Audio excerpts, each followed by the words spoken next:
Hi, here we are again to discuss about the legs. So in our daily life, we got many stimulator, right? For example, as a student, will you do work faster when teacher is around you, or you will do work faster when teacher is not around you? Of course, I know you will do work faster when teacher are around you. Why? Because you scared teacher score you, right? So, okay, the another example is like if your boyfriend and girl or girlfriend is with you, will you do things better because you want to maybe attract her or him? So in here, we know that teacher or what your boyfriend or girlfriend is your stimulator to you to do the work faster. So inside our body, who is the stimulator inside our body? So now we're going to discuss about it. I will give you some introduction about enzymes. Enzymes are typically proteins that act as catalysts that speeding up chemical reaction that would take far too long to occur on their own. Enzymes speed up the vast majority of the chemical reaction that occur in cells. Reactions that break down molecules and those that build up molecules all require enzymes. Each type of enzymes has a specific shape that complements the structure of its substrate. The substrate is the molecule or molecules that the enzyme converts into product. The substrate fits into the active site in the globular protein. So the shape and chemical properties of this active site are critical to the enzyme's function. So I will pass it to many chemical reactions that enzymes speed up can occur at a much slower rate without the enzymes. Enzymes speed up reactions by positioning the substrates by adjusting their bonds so that they become unstable and reactive. This loosens and weakens their bonds and makes it easier for the bonds to weaken. Hence, the reaction can be carried out sooner. We can use the analogy of a friend being set up for a blind date. The two people may have found each other on their own and made a connection, but the matchmaker sped up the process by putting the two people in the same room at the same time. The matchmaker may have also influenced the couple by pointing out the good points about each individual. Like enzymes, the matchmaker did not change and she was able to go on and make further matches. In chemical terms, the enzyme lowers the energy of activation of a reaction. This is the amount of energy required to get the reaction going. But I think what will occur when the enzyme has already lowered the activation energy? I'm curious about that. Right? I think I can explain that part in your Please. question. Enzyme does that by stabilizing the transition state, because as you know, the transition state is have high energy and very unstable. So the enzyme's role is that the enzyme will position the bond of the substrate so that it becomes stable and it can break to become smaller molecule. You guys know that in enzyme kinetics, it is very basic that when higher heat energy will result in higher kinetic energy. But in enzyme is made of protein, and protein is a molecule that have a hydrogen bond and some ionic bond, and it will break if the temperature is too high. So too much. Pardon me? Yes. How high the temperature will the enzyme activity starts? Each enzyme are very specific and are different, so it depends. But usually, in room temperature around 30 until 40 is the optimum, but not all. Different enzymes have different temperature, optimum temperature, and the denatured temperature, I think. But okay, in this activity, what enzyme should we what enzyme we use in this activity and experiment. It's cell bias. SELVARAJ. What is it? Yes. Cell bias enzyme is a molecule that made up of bundled long chain of glucose that are found in plant cell wall. It is involved in the last step of the process of breaking down cellulose into glucose. And the breaking down of cellulose from plants into sugar is an important step in the creation of ethanol for fuel. Besides enzyme, this enzyme has substrates, right? Yeah. The natural structure from this enzyme is the cellulose. So cellulose is so do you guys know what is the cellulose? Oh, don't know. Cellulose. What is this? No, the structure for the cellulose. You mean the Cellulose. SELVARAJ. Yes. Okay. It is a disaccharide composed of two beta-glucose molecules. Scientists study enzyme function is the best way that is an easy way for us to detect the amount of the substrate that is used and the amount of the product that is produced.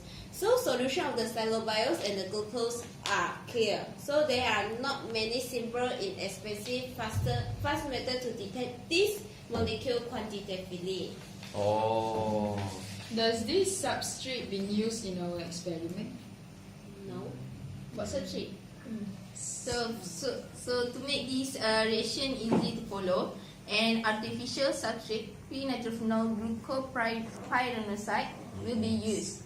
This artificial substrate can also bind to the enzyme and can be broken down in a manner similar to the natural substrate cellulose. When the artificial substrate, p-nitrophenol glucopyranoside, is broken down by cellulose, it produces glucose and p-nitrophenol. When p-nitrophenol is mixed with a solution that is basic in pH, such as a stop solution provided in the kit, it will turn yellow.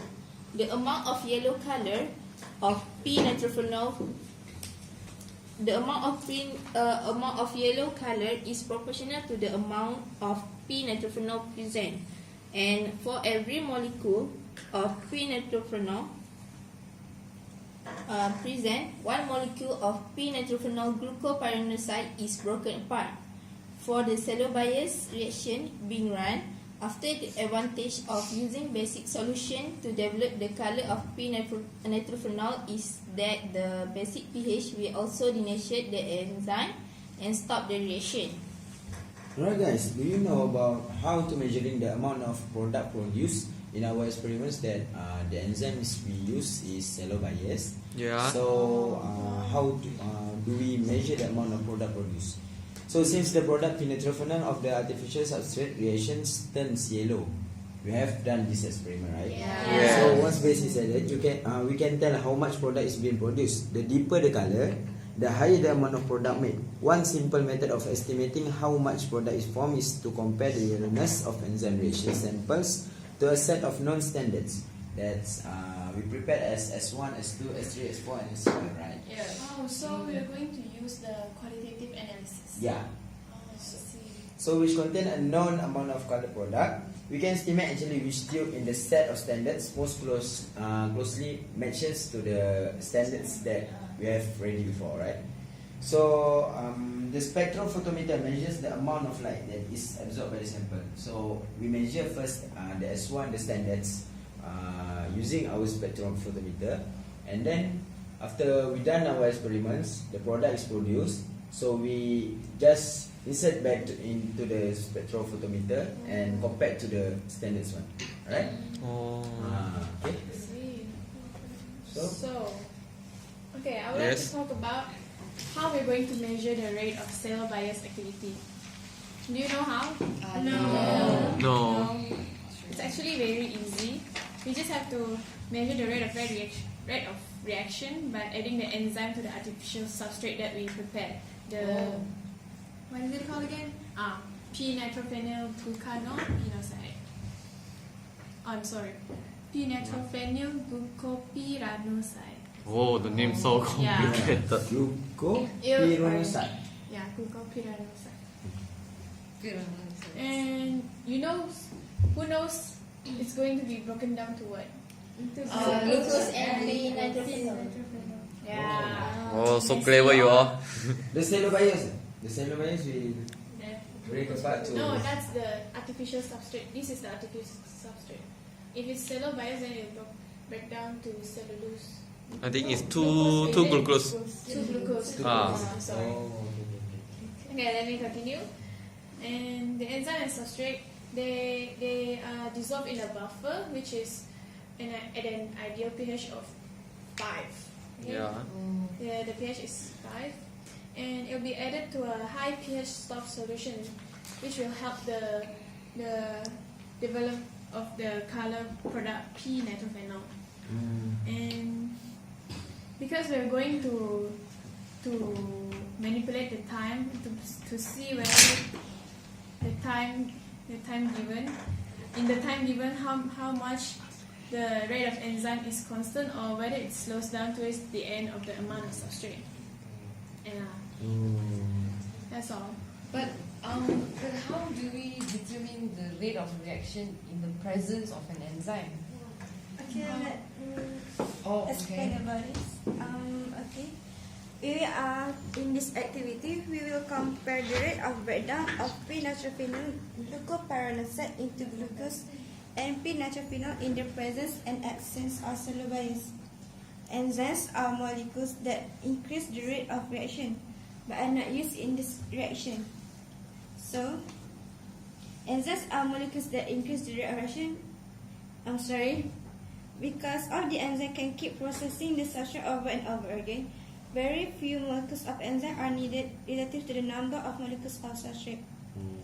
So, because it is difficult to add really small volume, our instructor has diluted the enzyme with a buffer solution, which allow for us to easily add the required volume that still contains a very small number of molecules of enzyme. However, to ensure that the buffer in which the enzyme was diluted does not affect the rate of formation of the product, a control reaction containing just the buffer will be run alongside the reaction containing the diluted enzyme. So, for the first reaction tube, we will add enzyme into a solution of substrate and determine the initial rate of reaction, which we will produce product. The second reaction, which is the control reaction, will have the same buffer added to the same substrate but does not include the enzyme. This way, we will be able to compare the breakdown rate of p-nitrophenyl glucopyranoside to glucose and p-nitrophenol in the presence of enzyme and the presence of a control buffer. Oh, okay. So now we roughly know what's in the enzyme and what we're going to do to how the method to determine the rate of everything. But actually, what is the real procedure to do in this experiment? Okay. Alright.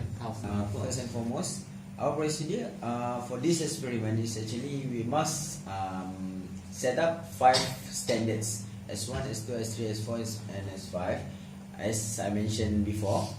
So in our lab manual, actually we use DPTPs, but yeah, in our lab before we use micropipette, right? Yeah. 1000, right? Yeah. Micropipette. Micropipette. Micropipette P1000. So we use it to fill in the standards, the 5 standards that's already prepared by staffs.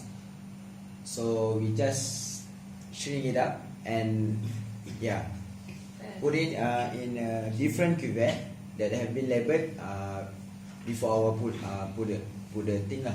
So after we fill in, we just put in the spectrophotometer and create the absorbance under the 410 nanometer. Alright. So that's it for preparing the standards, the 5 standards, alright? Yeah, and then afterwards we'll be plotting a graph, which is the standard curve graph they say, and it will be something quite like this. Okay. Yeah. But our absorbance value will be from our readings on the standards that we obtained just now from FAHMI, and the absorbance value for S1 will be 0, S2 will be 0.2, S3 will be 0.647, S4 will be 0.948, and S5 will be 1.558. So actually, the colors is quite darkened, right?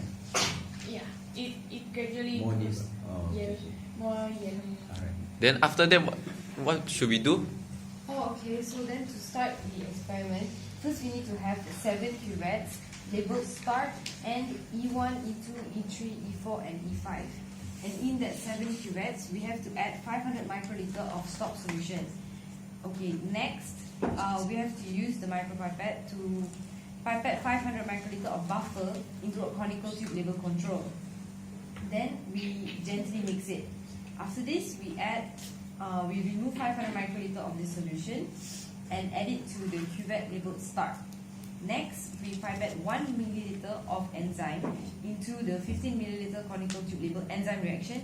Gently mix this, and then we have to start our timer because this shows that this is the start of our enzymatic reaction. So just now we had the stop solution in the 7 cuvettes, right? Yeah. Now, according to the times listed, we have to remove 500 microliter of the solution from the enzyme reaction tube and add it into the cuvette at the times. Like for E1, 1 minute, E2, 2 minutes, E3, 4 minutes, E4, 6 minutes, and E5, 8 minutes. So after all this has been added, the enzyme reaction will stop. Then we remove 500 microliter of the solution from the C reaction tube and add it to the cuvette labeled end. So that stops the enzymatic reaction and we will be able to record our reading. Oh, so we will get our result lah. Yeah. Then what we going to do about our result? So, I will tell you about the analysis result for the activity 1. It's about initial rate of product formation. Initial rate of product formation is identified by the color of the solution. More bright the color of solution, the rate of product formation increase. So in these experiments, the initial rate enzyme is very high, and without is very high, and without enzyme is low. The unit of rate of the initial of product formation is nanomole per minute. Yeah. And if the time increase, the product still can form, but in small quantities, because there is still substrate readily available after it's being converted to product. So in this experiment, the solution with the enzyme, the initial rate is quite high, because we know that the function of the enzyme is to accelerate the rate of a reaction. Yeah. Okay. So thank you. I'm going to intro about the activity 2 that we do, and that is determine the effect of temperature on the reaction rate. So that we know that temperature can affect the speed of the reaction. So heat will speed up the movement of the structure and enzyme molecule, which will increase the number of collisions and therefore speed up the reaction. So the point at which an enzyme will change the shape, like become denatured, are depending on their particular properties. Some of the enzymes are stable at the temperature close to the boiling, whereas others will be denatured at the room temperature. So that most of the enzyme that we used was based at the moderate temperature, like 20 degrees Celsius to 40 degrees Celsius. So for an example, enzyme produced by the bacteria living in hot spring or compost pile can still function at high temperature. So while enzyme produced by the bacteria living in the ice can function at a low temperature. So So we know that the temperature is very important to the enzyme also, right? So, but what we going to do actually in this experiment again? Because it's a like different experiment to the activity 1.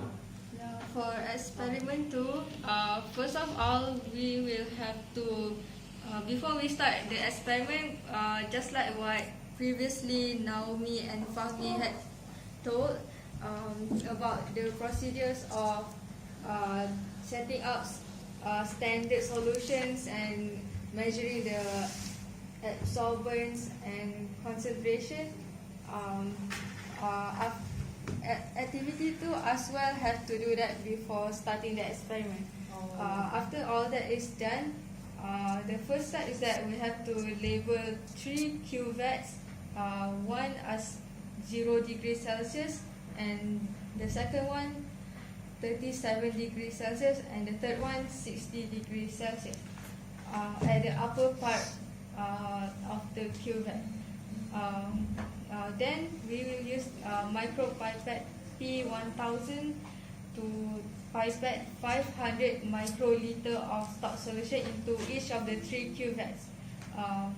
After that, the micropipette is washed, rinsed thoroughly, and then 1.5 milliliter of 1.5 milliliter microcentrifuge tube with label 0 degrees Celsius, 37 degrees Celsius, and 60 degrees Celsius are filled with 250 microliter enzyme with using the micropipette. After that,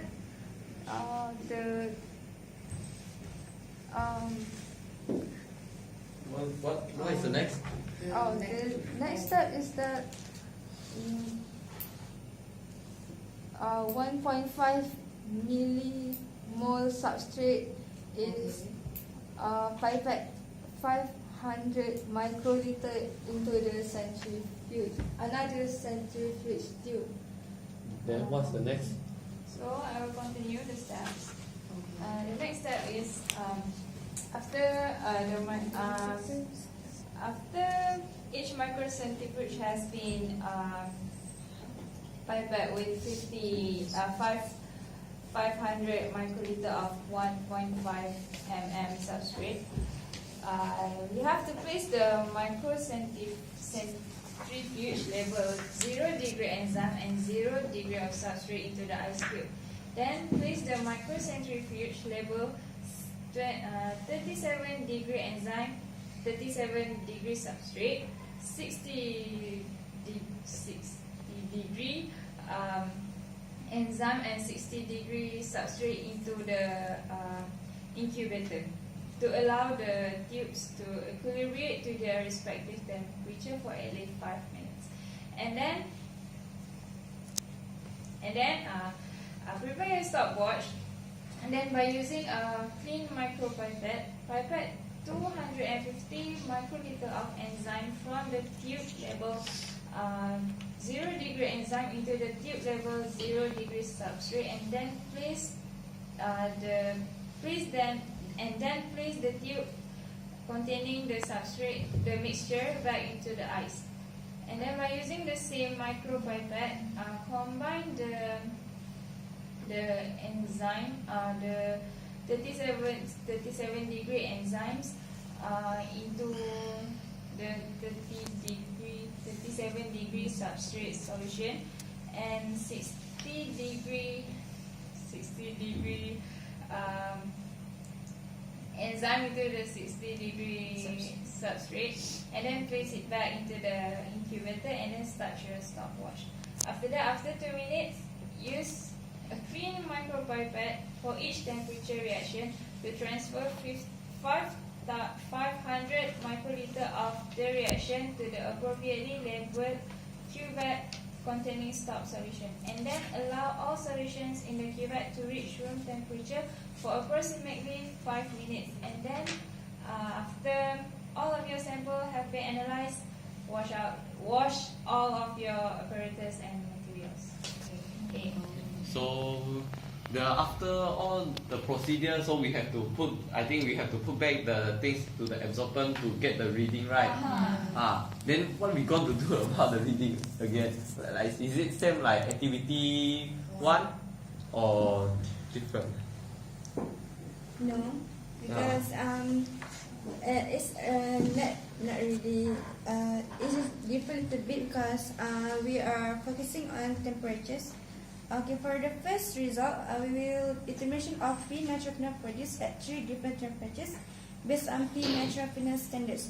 We have 5 standards: S1, S2, S3, S4, and S5. So what we're going to do is we will compare the standard with that is the most similar. So we basically use our eyesight to make sure the color which is either colorless, pale yellow, or yellow. Yeah. And then for the second result, we will determination of P natural phenol produced at 3 different temperatures based on a standard curve.